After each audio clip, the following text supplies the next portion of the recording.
another update for Partials and Discrepancies. The main thing of this update is a new setting in the clocked modes. If you turn on both keyboard next and keyboard reset, it will actually happen something, just like in the non-clocked modes. So, when clock is active, either internal or host clock, you will actually get only one revolution of whatever sequence you have going. But this thing is actually much easier to show off than to talk about, so let's do that. So this patch I have here is containing all 8 slots. It's starting from a very simple low partial based around the fundamental here, and then every other slot is muted and we get more and more partials for each of them. So basically when I push down a chord, you can see it goes from the start to the end with an increasing amount of complexity to the sound. You can see the mode keyboard reset and keyboard next is turned on, and we have internal clock. We have no slewing, so we get this kind of stepped muting of every other step. Turning it up, it just make it a muted, a bit of tremolo effect on it. But for this sound I'm gonna use the non-slewed one because I think it works better for it. The auto step modes of course works as you can expect them. If we start with reverse instead, we're gonna start from step 8 and go to step 1.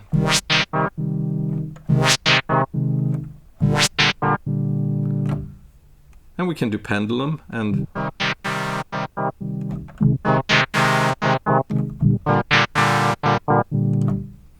for me actually the more fun start with My Life, you know, 1 step forward, 2 steps back, or the skips mode, as they don't stop at step 8.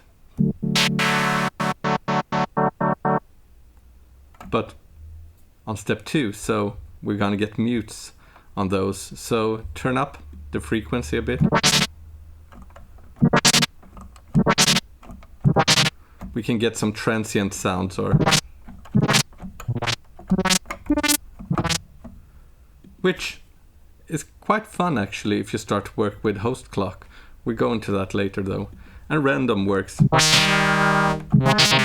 As you can expect, it lands on different places with each of the voices. And key track works, of course, as you can expect it.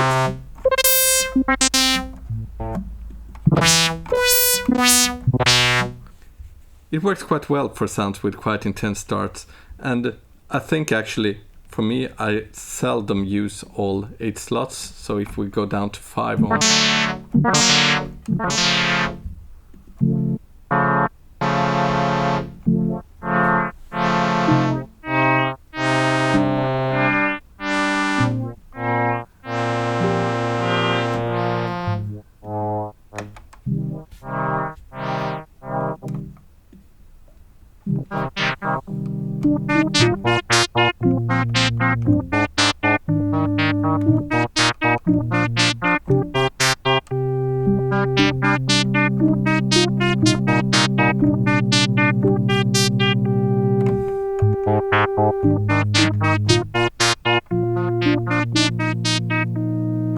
It can actually be quite fun to use something like this in the MPE mode, because you get a lot of movement in the start and then you can use your fingers to control the sounds on the later end of it.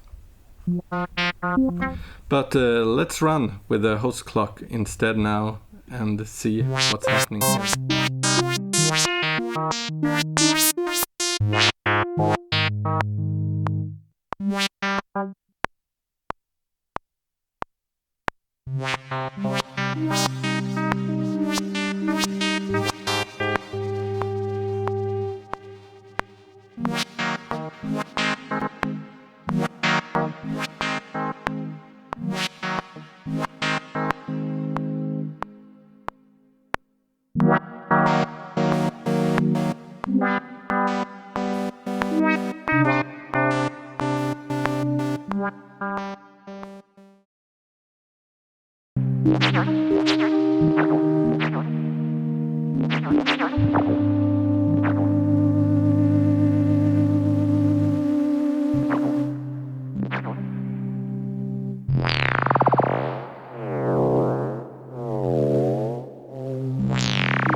It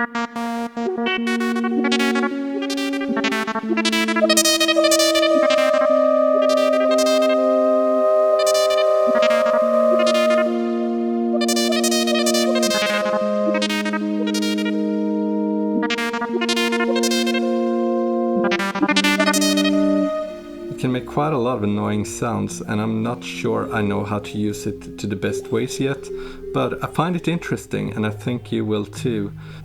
This update is available for all current owners at your account page on unusable.net. Thanks for watching.